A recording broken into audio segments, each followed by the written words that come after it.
Welcome one and all to episode 4 of Make 'em Take 'em. Today we're going to have a look back at the weekend's BBL action. My name's Mark Mills, and to break down every game I'm joined by Seb Gigner. Hello everyone, thank you for joining us today. And Chris Mays. Hey, welcome. First up is our game of the week, which saw London Lions take the long trip up the M1 to Newcastle to face the Eagles. Lions caused the upset here, coming away with the 82-85 win. This game lived up to the expectations, neither team having a lead greater than 6 points. Seb, for you, did it really live up to the hype we gave it?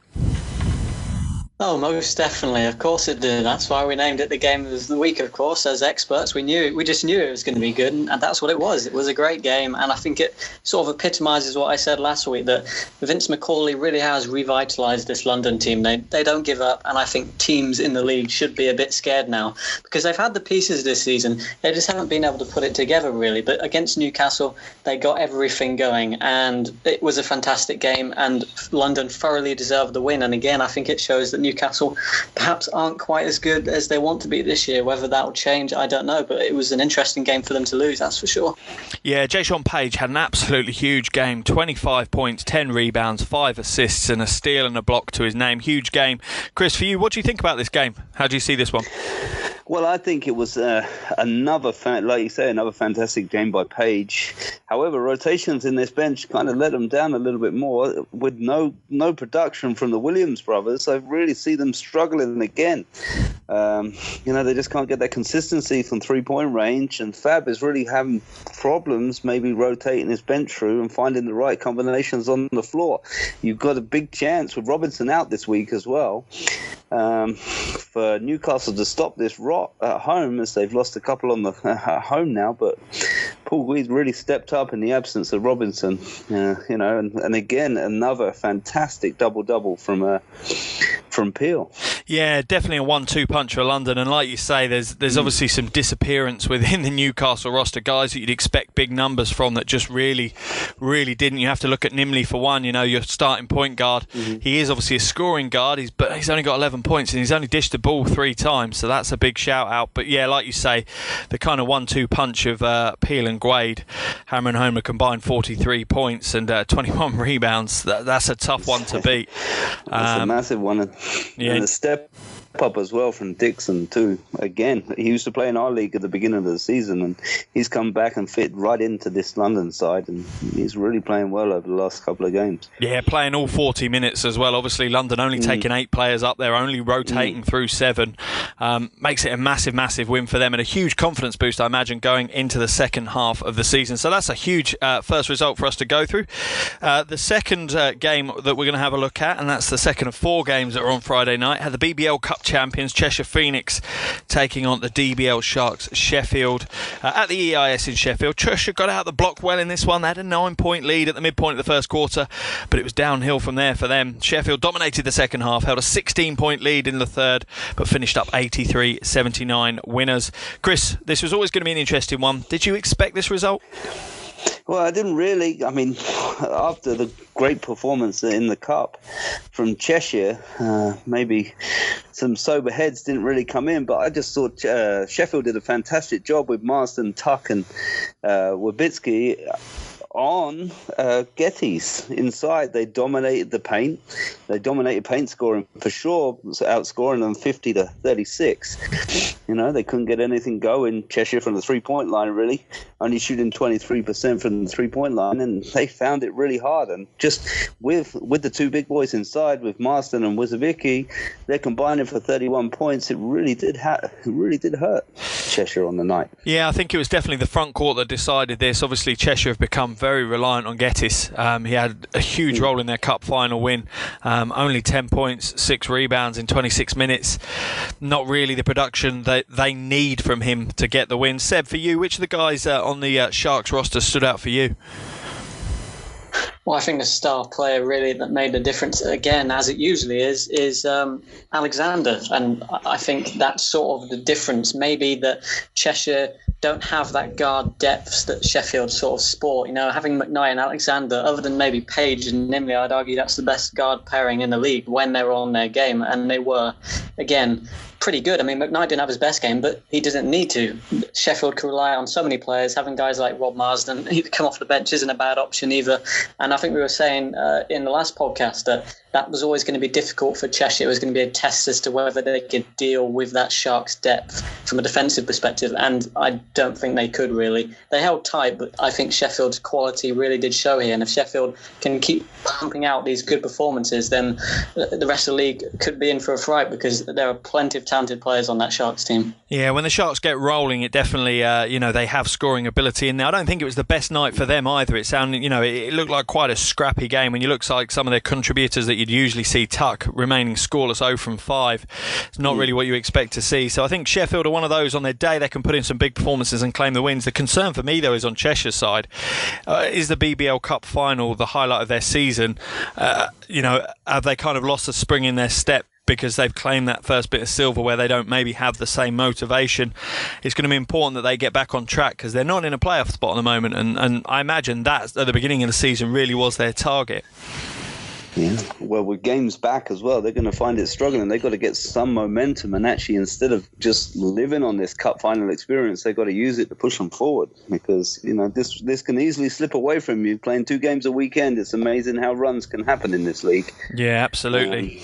Next up to look at is their cup finalists that they turned over last Sunday. The Worcester Wolves had a game against the Riders. That was at the Worcester University Arena.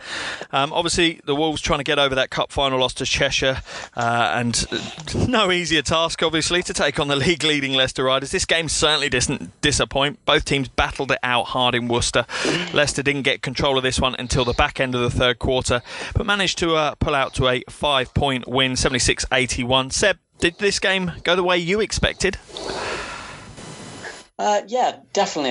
In terms of it being close, I did say that Worcester were going to just eke out victory. Of course, that didn't happen, but it was a close game, like I said it would be, and it was an enthralling game from a neutral's perspective. I think if everyone was watching it, they would have been just as excited. Worcester kept the game close, but Leicester's star players like Tyler Bernardini, they came through. It really shows that what this Leicester team is capable of, even if they're facing difficult challenges on the road. They've got guys like Tyler Bernardini who hits frees and wins games for Leicester. Even though Worcester have so much offensive depth, it just wasn't enough to beat Leicester. So if anything, I think it just says how strong this Leicester team is really this season.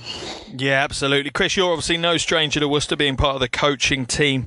It's quite a few years ago now, but how do you think the fans will have reacted to this result, and in particular the performance that the Wolves put in?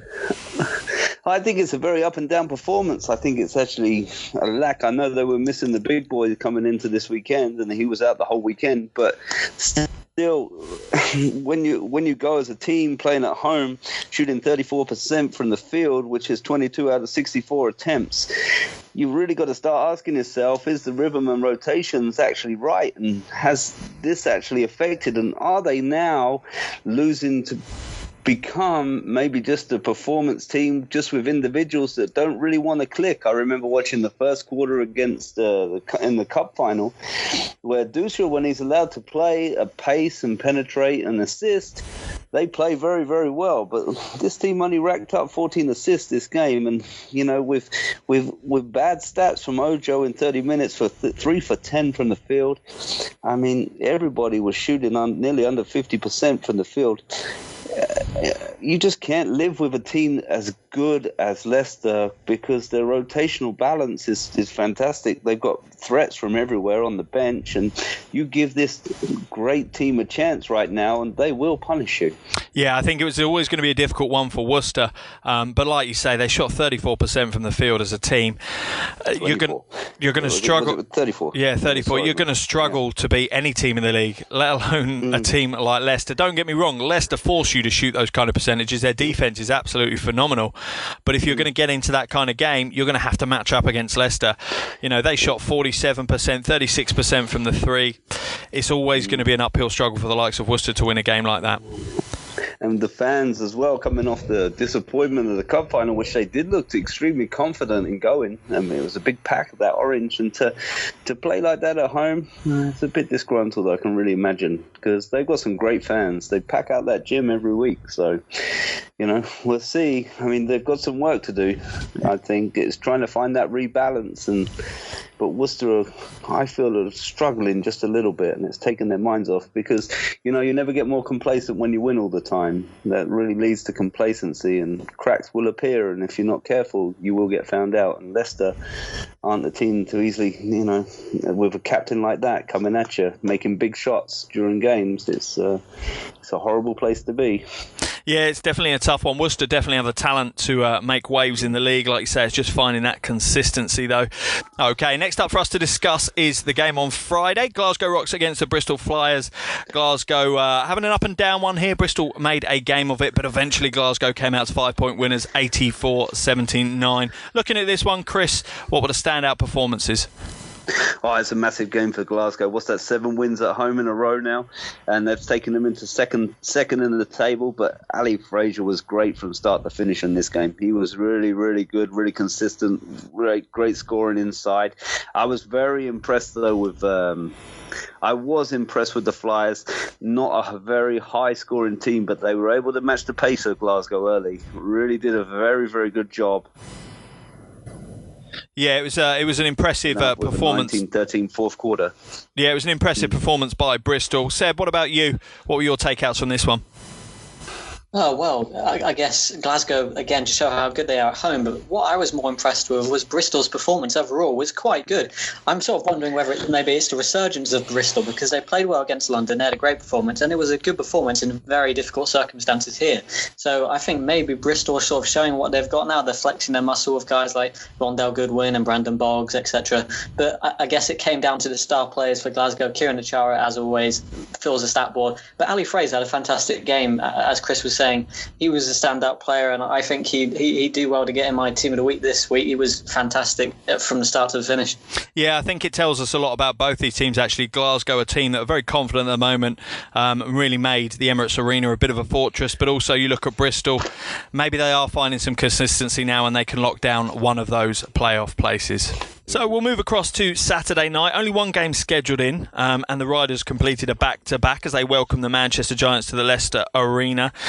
This went completely with the form book. Bar an early 1-point lead for Giants, the Riders had complete control throughout and ran away with a 92-58 win. Seb, this was top versus second bottom. How would you rate Manchester's performance? Par for the course? Well, I don't think from Manchester's perspective they're ever going to be happy with big losses, are they? Even if they do play well overall. They had an eye on the Newcastle game the night after, and they were thinking, well, if we can just survive this one and give our best effort at home on the next night. But you want to win every game, so no, I don't think they will be happy, and I don't think it was their best performance, albeit they can rely on guys like David Kadiri, who's just done such a fantastic job this season. No matter who he plays, he seems to get good stats, 20 points again. He had an impact. I guess that's the only shining light for Manchester, but no, they won't be happy. Leicester never really had to get out of third gear, and I think it was just too comfortable for Leicester's liking, really. Yeah, I think you're right. Obviously, the only highlight, like you say, from their performance really was Kadiri. Missed consistency, 20 points, 11 rebounds. No matter who he's playing against, he's going to rack up the numbers. But for Manchester to win, they need 3 or 4 guys around him to do something similar. Looking at this, Chris, you're Leicester, you're winning every game. You've just turned over Worcester, one of your closer competitors the night before. Is it difficult to take that complacency out when you play a team like Manchester and everyone's expectations is you're going to come away with a big win?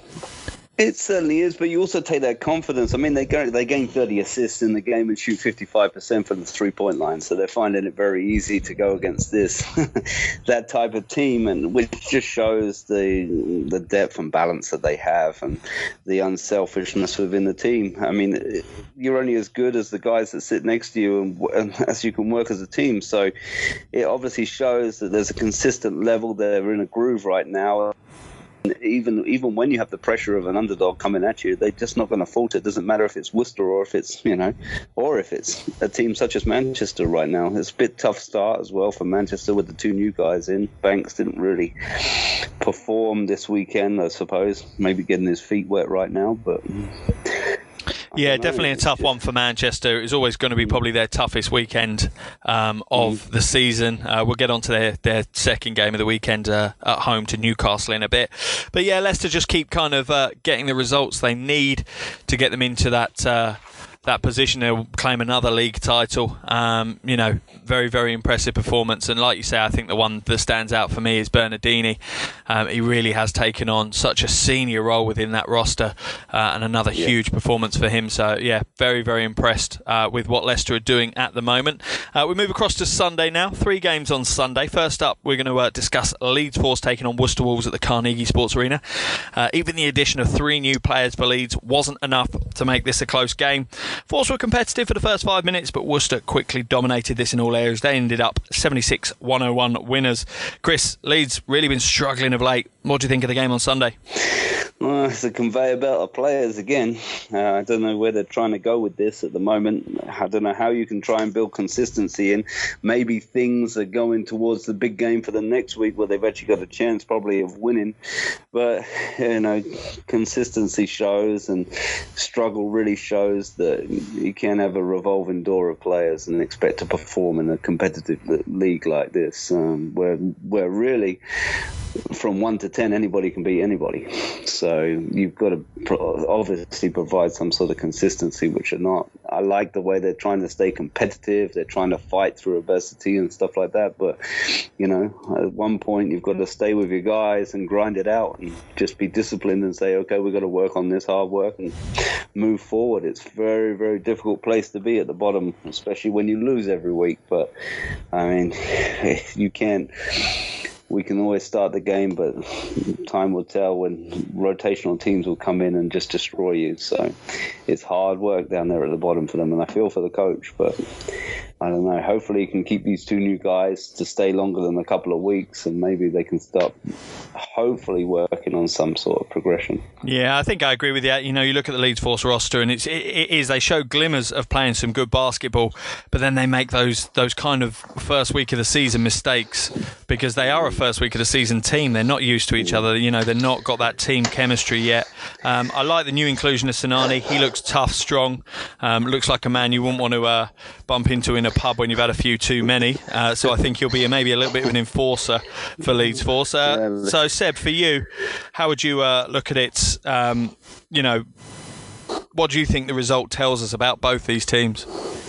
Well, I thought it was a fascinating game, really, even though I've watched a lot of Leeds games this season. A lot of them haven't been competitive, but this one was very interesting from both sides. Leeds have had a bit more consistency in the last few weeks, and they've been looking to add guys rather than bring guys out of the team. And to get Jack Okwija and Gazman Sinani in, it's a much-needed size for that team because they've had to play guys like Isaac Murier, who's really a shooting guard, really, or small forward at best. Playing him in paint defensively, it's never going to work. And because they've had a lack of numbers and lack of players, they've had to get new guys in, and Gazman Sinani, he had a good game. He contributed quite well, and guys like Eric Kerfow, I think, is a really good player and could do a lot of jobs for a lot of teams in this league. Had a good game, but as you say, Mark, I agree with you. Leeds make those ridiculously basic errors at times. I mean, they turned the ball over twice from their own baseline. That really ended the game for them in the third quarter, I think it was. They make some strange mistakes, and that's something they're trying to overcome as a team in a minute. But from Worcester's perspective,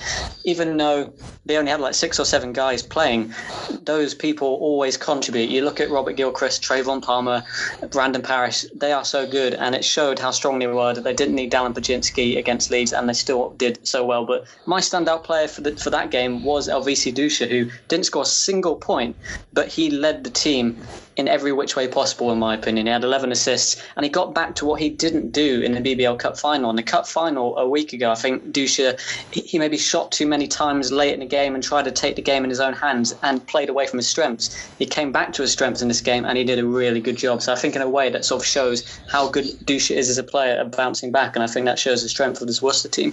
Yeah, Dusha is definitely an integral part of what Worcester do. When he's on the floor, they seem a lot more controlled and really dictate the terms of the game. For me, you have to look at Brandon Parrish. He came off the bench, played 24 minutes and put up 27 points, shooting 5 from 8 from the perimeter. An absolutely huge night for him, and it looked almost effortless for him as well. So a big night for him. But yeah, back to the drawing board for Leeds once again. Like you say, Chris, they've got a big game next weekend, which we'll discuss in a later episode. But Worcester, I think it's a nice little reset. After losing a cup final and obviously losing to Leicester, it's nice for them to get a win under their belts.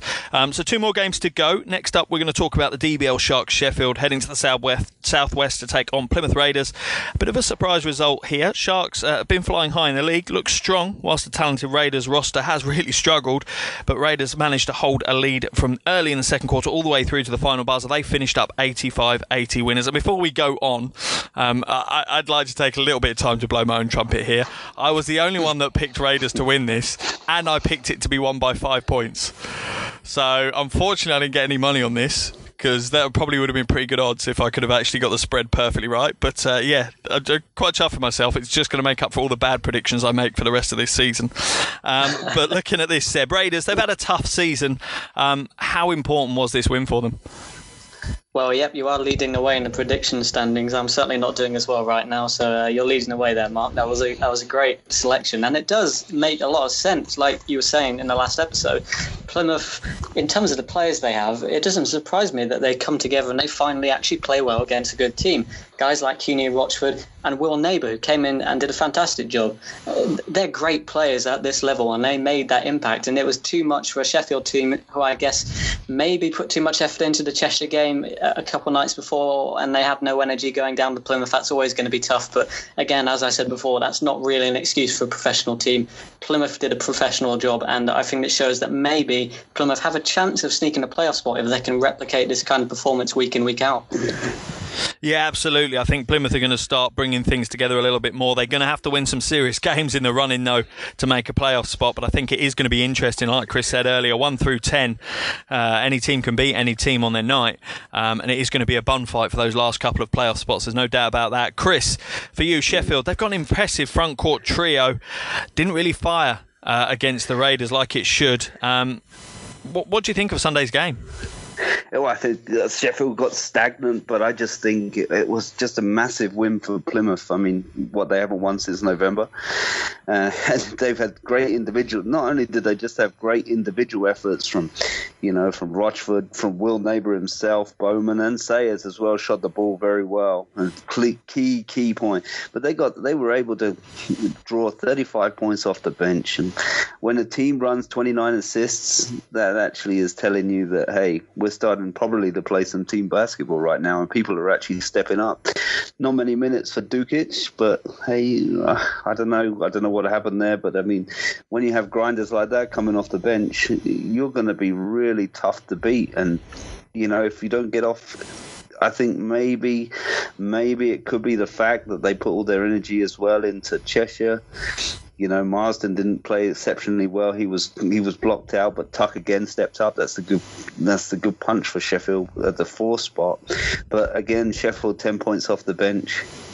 It's not really going to help out with 35 from a really well and great team performance by Plymouth. Yeah, it'll be a sigh of relief, no doubt, for the faithful fans down in Plymouth. It's a long time coming for that win. And like I said, I think they're going to gather some momentum. The thing that I find with Sheffield is it feels the same every year with Sheffield.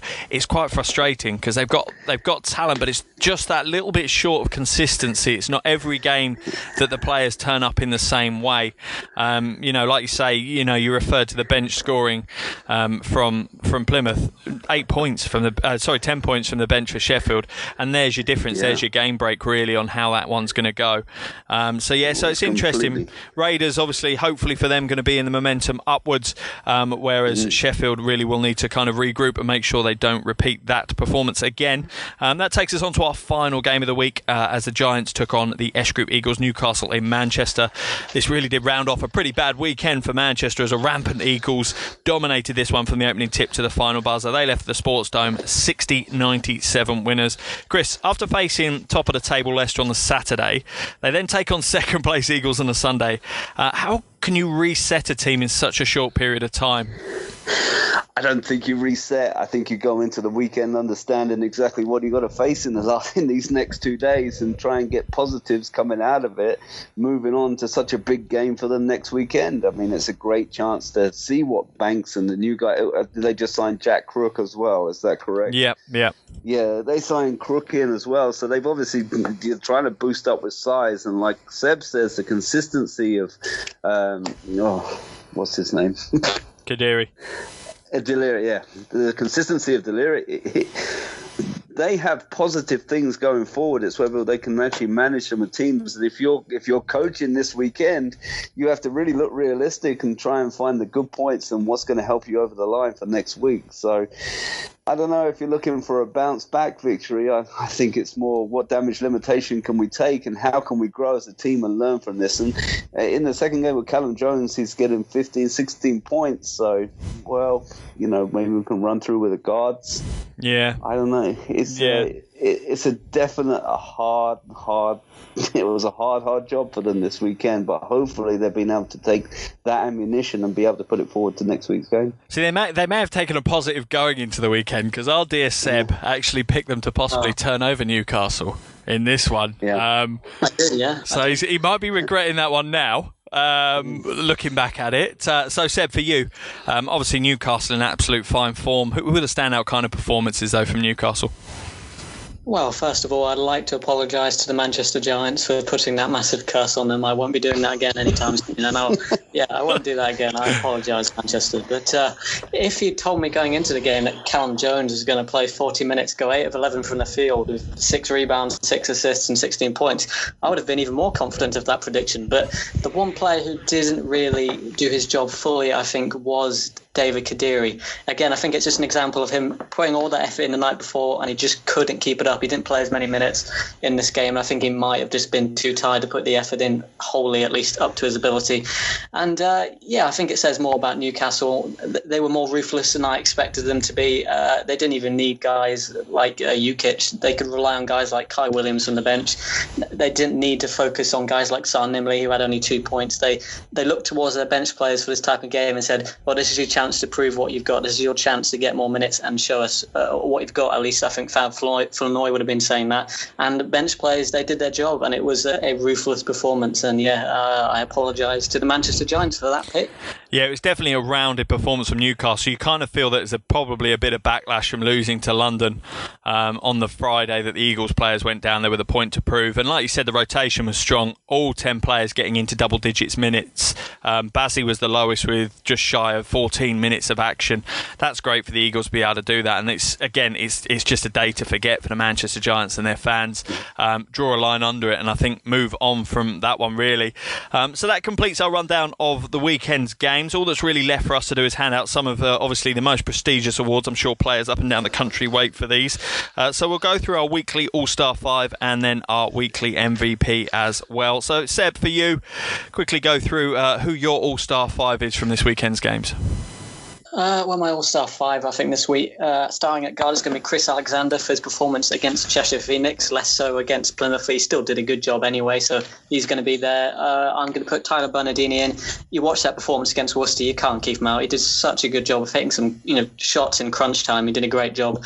I'm going to put Alistair Fraser in there from the Glasgow game against the Bristol Flyers. He filled the stats board and he deserves a mention. He perhaps hasn't had too many this season.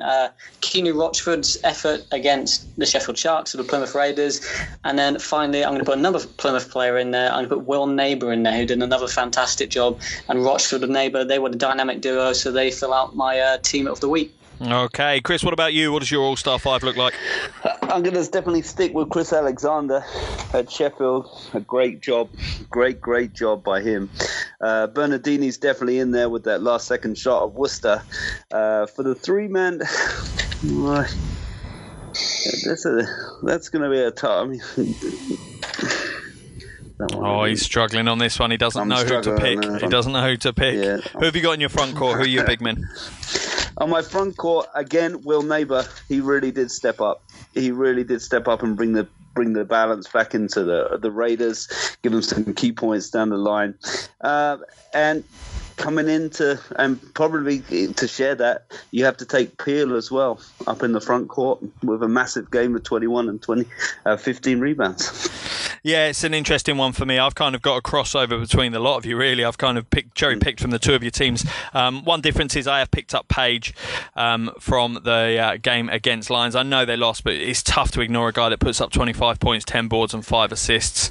I've been very cheeky. I've moved Parrish Parish into the backcourt, which pretty much no coach on the land would do. But it's so I could squeeze in 4 bigs, if I'm honest. Parish, 27 points, 4 boards, 2 assists, 4 steals, and shooting 5 from 8 from 3 against Leeds. He grabs a spot for me. I agree with you, Chris. Brandon Peel, just week in, week out at the moment. He's missed a double-double, so he grabs a jersey. I agree with you on Ali Fraser. Seb's 20 points, 10 boards, 6 assists. He's got a jersey. And then my final big man is Rochford, the double-double. Almost got his triple-double there with 8 assists. And he also, can you believe it, 4 blocks as well. Such a dominant performance for him. So he's the final spot for me. And he actually grabs my weekly MVP award as well. I think part of it is how big the win was for Raiders against Sheffield. I think that kind of tipped the balance for Rochford for me. Chris, out of your 5, who was your overall week MVP? Rochford as well. For me, Rochford, he was fantastic. To nearly get a triple-double in such a big game for Plymouth, he just, that emphasises the way that they're trying to change things down there, and I think it was a major performance for him and his team. Yeah, absolutely. Seb, what about you? It's too easy for me to pick this one. Tyler Bernardini. Leicester lose that game against Worcester without Tyler Bernardini, but he's in there. He hits the big shots. He fills the stats board. He does his job every week, and he was fantastic. So Tyler Bernardini is my weekly MVP. Great. Well, that wraps it up for this episode of Make 'em Take 'em. I want to thank Seb Gigner and Chris Mays. Thanks Thank you, for having guys. us. Once again, thank you guys at home for joining us. Please do us a favour, share this podcast on your Facebook page, as well as leave us a review and a rating wherever you get your podcast from. Make sure you share the love. Just to let you know, we'll have a very special episode for you on Wednesday where we will discuss our selections for the BBL All-Star game, even if it is a hypothetical game. So make sure you tune into that one. But for now, that's all we have for you. So I'll leave you with the inspiring comments of Coach Weldon Drew. We've got a great bunch of outside shooters. Unfortunately, all our games are played indoors. See you soon.